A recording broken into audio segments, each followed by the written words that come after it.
Welcome to the Relentless Redstorm, where debate becomes energy, energy becomes culture, and every fan has a voice. I'm Jason Safford, alongside my partner in the storm, Darrell Jazz Johnson. We bring you the pulse of New York, the pride of St. John's, and the relentless heartbeat of Redstorm Nation. Saturday wasn't just a win, it was a recalibration. After Hartford shook the structure, Madison Square Garden answered with authority, 89-57, largest margin over Villanova. Triple double for the big man Zuby Ejiofor, 26 assists for the game, for the team, 32-point statement. But here's the truth, Darrell. The game only matters if Georgetown feels it. So, looking at this game in the big context, St. John still has to win the rest of the season. Absolutely. And, you know, this is the effort I expected. This is obviously the effort we hoped for. Uh, there was no reason for Pitino or any of the players to watch uh, Wednesday night's destruction. They were bad on offense. They were bad on defense. They were bad from an effort perspective. Um, so what I knew was that St. John's would bring it from an effort perspective. What I knew is that they would bring it from a defensive perspective, and on the offensive end, um, you hope the ball drops, and it obviously did last night. It was a great bounce back win, but now, um, you know.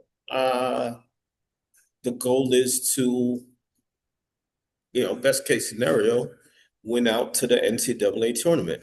That means beat Georgetown on Tuesday. That means beat Seton Hall, tough road game at the Rock in Newark, New Jersey, and then win the Big East tournament.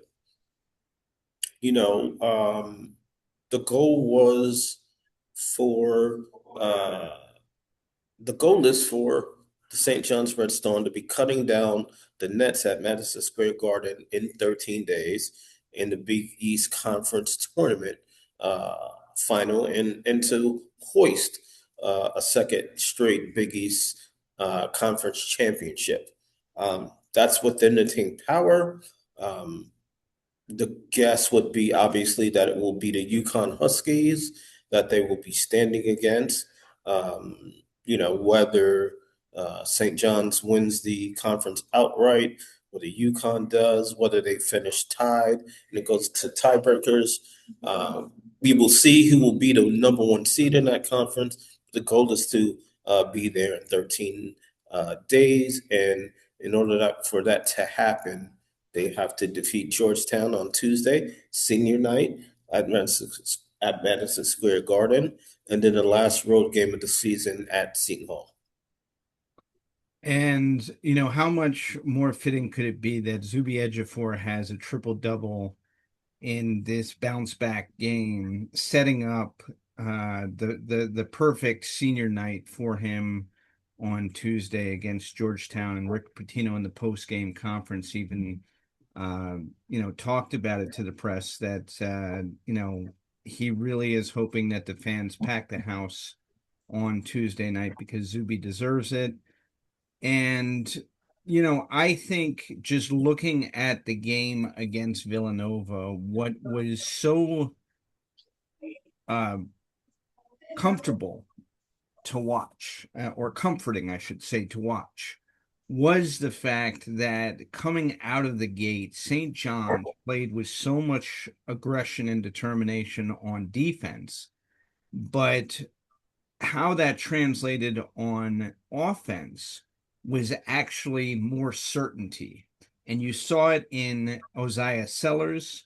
You saw it in Ian Jackson coming off the bench with more certainty and just being geared in defensively. And that defensive, focus created 5 steals for him, which created 10 points off of, the turnovers for Jackson, including a windmill dunk that was the highlight reel of the game.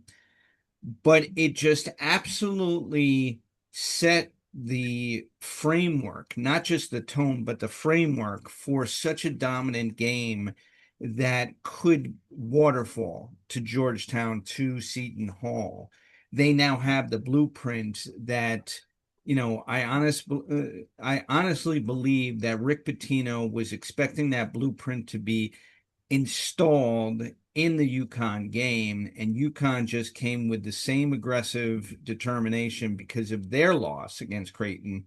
And so St. John's now has the unique position in history to have won by 32, lost by 32, won by 32. I don't think that's ever been done by an NCAA team before. Yeah, it was definitely a interesting stat that they mentioned yesterday, with the three straight games with such Correction, they won by 31 against Creighton. I apologize. it was 29, I Oh, it was believe. 29? Yeah, Okay, but that was off by but 3.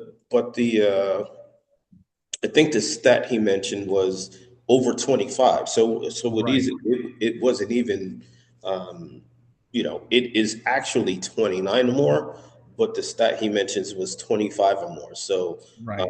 that is something unique, to win by 29, then lose by 32, then win by 32. Um, that's a roller coaster. That that is the definition of a roller coaster, and that certainly is what these last two games were. Um, because for the winning streak to end and so decisively, with clearly the worst effort this season. Mhm. When they lost at Providence, that it was their second loss uh, of the calendar year. Um, in the Providence game, they just played awful. Um, but they were in the game. I'm sure they felt they could have won the game. Yeah, Um, like I said on Friday, the only bright spot was they were up 2-zip in the game on Wednesday. Nothing else went well. that's right. Not a single thing. The offense was horrible. The defense was horrible. The effort was horrible. Everything was atrocious. Yeah. So it's easy to um, let it go. And I like what Kevin Willard said too, from a Villanova standpoint.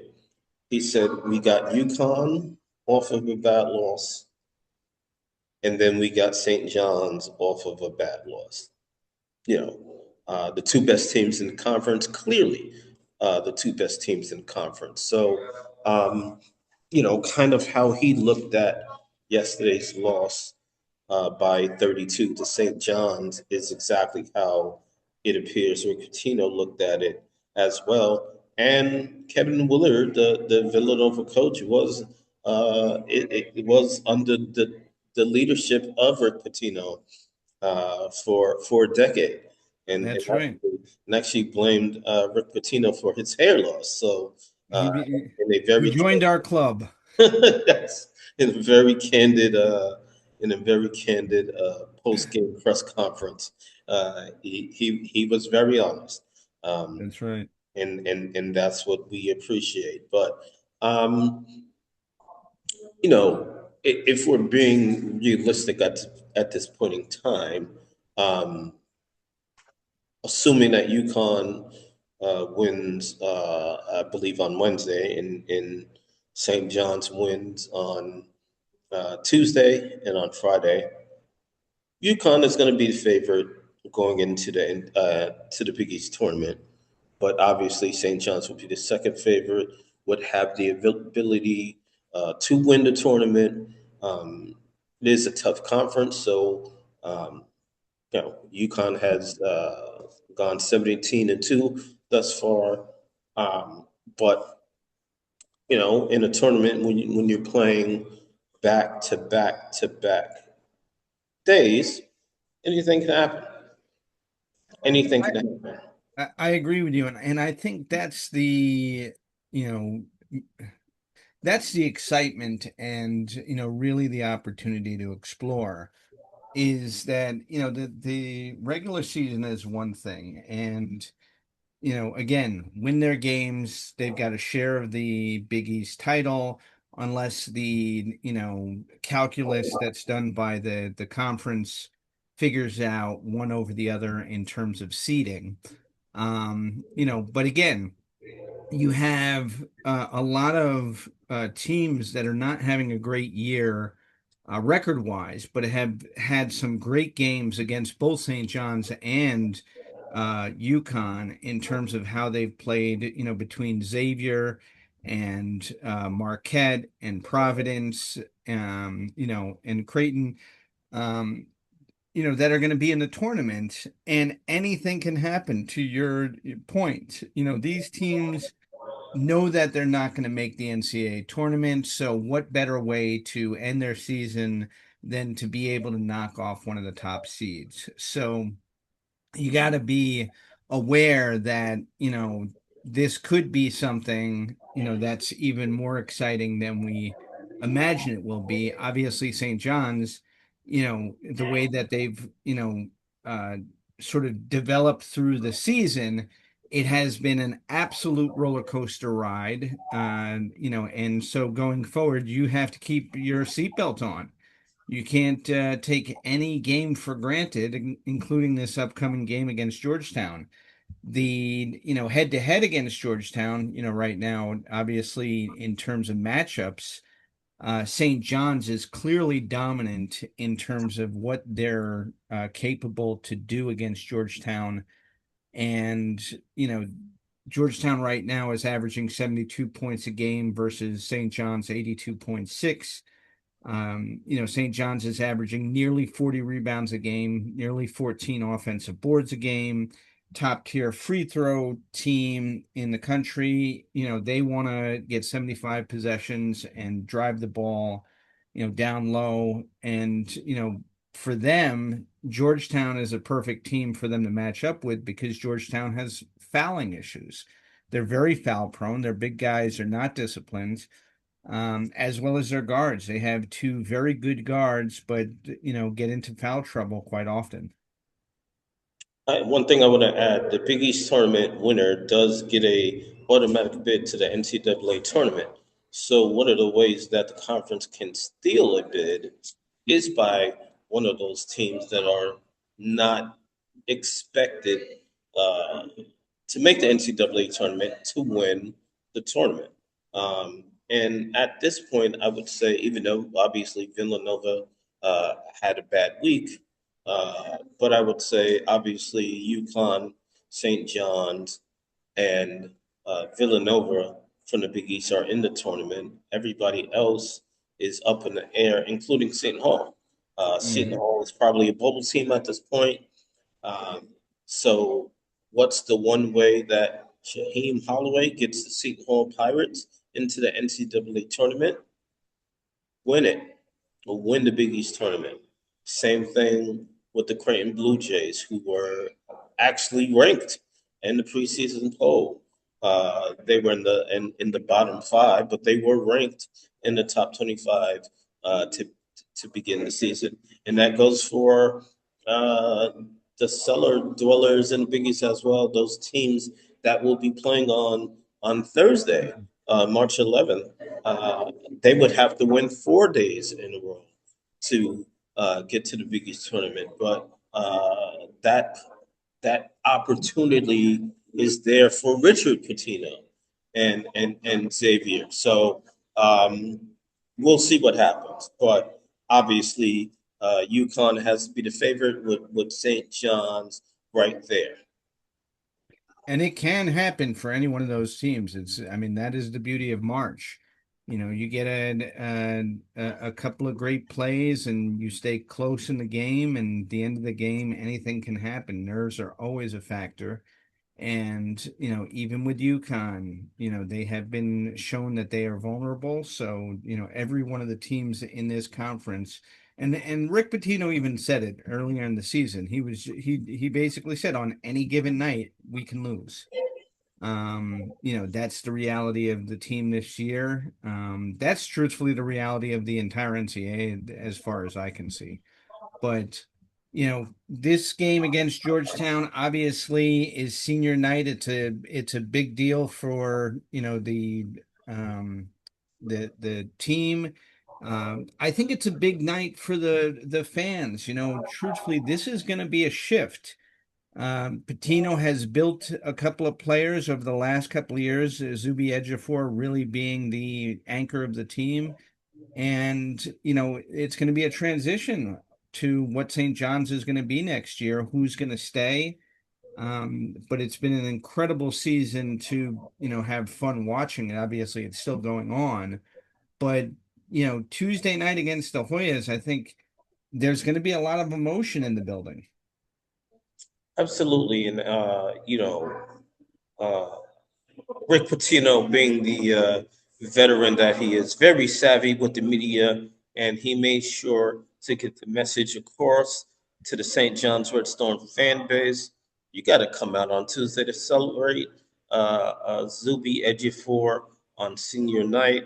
Um, he even told a nice story about, and Rick said that he never got the exact amount, but said that Zuby's dad told him that there was a team that offered him double what St. John's offered them, but he said, Coach P, we were never leaving. That's loyalty. That's loyalty to a great coach who is already in the Naismith Hall of Fame. And, you know, we talked about the expectations of Zuby at the beginning of the season. Uh, uh, Preseason Biggest Player of the Year. I think that award is all but won by him. It will be announced when the season is over, but I think he has all but won that award. I would have liked to have seen him rebound the ball better, but I am blown away by how much his passing has improved. I think his versatility, he's added a jump shot, he's added a 3-point jump shot. He now has the ability to beat you with the pass. And I think that will make him um, I'm at Barclays Center right now. I think that will make a team select him in the 2026 NBA draft that will be here at Barclays Center in June uh, of 2026. It's his versatility. Um, the kid can score, he can rebound, he can pass, he can defend the pick and roll, he can block shots. Um, Tino has molded Zuby Ejiofor into a complete player. And kudos to Zuby himself. He obviously puts the work in. He puts the effort in. We see it on the court. But with the improvements that you can see on the court, you know that he's doing the work off the court as well. Absolutely. And to quote Zuby, he talked after the game, just about what it meant to be a part of this program and to be coached by Rick Pitino. And he said, I became a man in this program. That is a powerful statement by the captain and, future draft pick. I agree with you. Again, one of the things that I've said all along, and I've watched Zuby over the last 3 years, his footwork is absolutely first class. He's got the rebounding ability of Dennis Rodman. He's got the footwork of, a future Elijah if he continues to put the work in. He combines speed and power. He has an incredible motor. He has developed in every aspect of the game, most importantly with his voice. And that was something that he acknowledged was, really important in the game against UConn, that his actions weren't, following his voice. And he brought it last night. He was talking, he was completely in command. Kevin Willard even said it. that Zuby was everywhere, and his ability to guard 1 through 5 makes him absolutely the most challenging person to deal with on the court because they couldn't, use the screens Absolutely. to get the guards free because Zuby was right there. And I think that's something for Zuby to realize that the correction that he was able to make after UConn is a learning correction that will stick with him. He's growing from that in a way that that's really going to be big, not only going into this tournament season, but it's going to be really big for him going into, the next level, of the NBA, because that's a huge part, of being a complete basketball player. The other thing that I think is really, really important to note is that Rick Pitino actually talked about them being champions last night after the game, and really in a lot of the different post game commentary that I heard, he talked about them being a championship team. I think this is the first time all season that he's really matched up last year's championship team with this one. He said it's a completely different team all year long, but now he's talking about them as, the champions, and really lining them up for that thought process going into this final stretch of the season. I don't know how much, that really, stands out to you, but again, for me, Patino's psychology, when he starts to shift and talk with certain words, I notice them because I look at it as he's planting that seed in his guys to make them start to think on a certain level. Absolutely. And, you know, this team is much more talented than the team last year on the offensive end. But this team doesn't get into you defensively the way the team last year did. And the team last year had to do that in order to win because of their lack of outside shooting. Um, I think when you are more talented offensively, sometimes you don't put the same amount of effort in defensively. It was great. And you mentioned Ian Jackson yesterday. I thought it was his best game of the season. The first half was his best half of the season, his best half of basketball in the St. John's Redstorm uniform. Uh, he scored 20 against Quinnipiac. But obviously, a non-conference game, uh, scoring 19, giving the team a big boost off the bench, and getting a career high 5 steals. His previous career high was 3. He brought the intensity on both sides of the ball. Pitino joked that the kid wants to score 40 every game, and obviously, if you've been watching Ian Jackson play all season, you know that is true. But he brought the effort on the defensive end, and that was beautiful to see, especially with him coming off the bench, because it has seemed as if he was uncomfortable coming off the bench at the beginning of the season. So for him to have his best game of the season coming off the bench was very important in showing another level of this team that can be unlocked. Absolutely. And I to go one step further, because again, I agree with you that it was his best game. And what I really enjoyed about it, and I even asked him in the post game, press conference, was, his enthusiasm, because he looked so much more comfortable on defense last night than I think I've seen him all season. And he wasn't afraid to get aggressive. One of the things about Ian Jackson all season, you could see it. He wanted to be aggressive on defense, but he was afraid of getting the foul. And last night, he was aggressive. He got the steals. He got a foul. And then Rick Pitino even said it. He got another steal. And Pitino said, Ian, you're erasing your mistakes.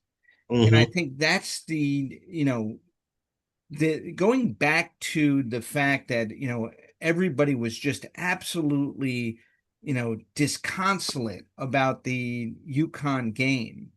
But look how much they learn from that lack of effort and sort of being able to, look in the mirror and ask themselves who they really are and come out with such a solid, team-oriented performance where that first half, they caused 10 turnovers, of which they got 18 points, and Villanova had none. No turnovers, no points on St. John's in that first half. St. John's only turnovers were, I think a jump ball or something like that, and a pass out of bounds.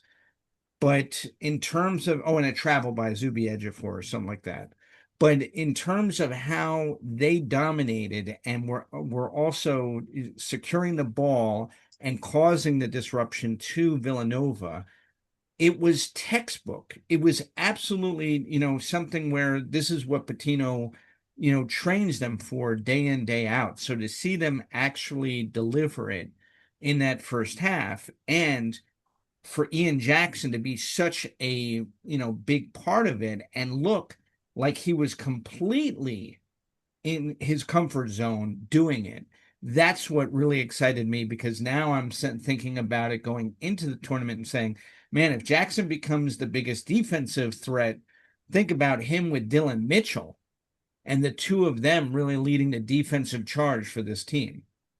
Absolutely, and Pitino did say this at least once, that Ian has the potential of being the best guard defensively on that team. Um, uh, so hopefully, it took a while to get this version of Ian Jackson to appear on the basketball court, where he is a complete player on both ends of the court. It happened on the last day of February of 2026. We're in March now. Let's hope that we continue to see that version of Ian Jackson, because if we are, who knows how far this team can go in the Big East Conference tournament and in the NCAA tournament. All right, Darrell, I'm going to give you the final word based on Zuby Ejiofor having a big night last night. The most important thing was his three-point shooting. They took one away from him because his foot was on the line.